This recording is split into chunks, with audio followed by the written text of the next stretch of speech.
Hey everyone, welcome back to the channel. In today's video, I'm going to show you how to share games and PS Plus to other accounts on PS4 console.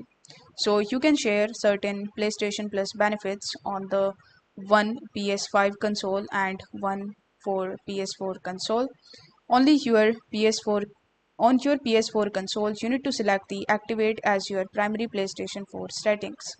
While you are a PlayStation Plus subscriber, you can share the selected benefits on one PS5 console with console sharing and offline play activated, and the one PS4 console that is activated as your primary PS4 console. So PlayStation Plus features that you can share. So you can share the online multiplayer, downloaded games purchased with PlayStation Plus discount, downloaded monthly plus gamers, and PlayStation Plus game and classic catalog games. So in order to share it, you just have to simply follow the instruction that was to go to the PS4 console and select the activate as primary PlayStation 4 settings. So I hope this video was helpful, and if it was, then don't forget to like the video and subscribe to the channel. Thank you so much for watching.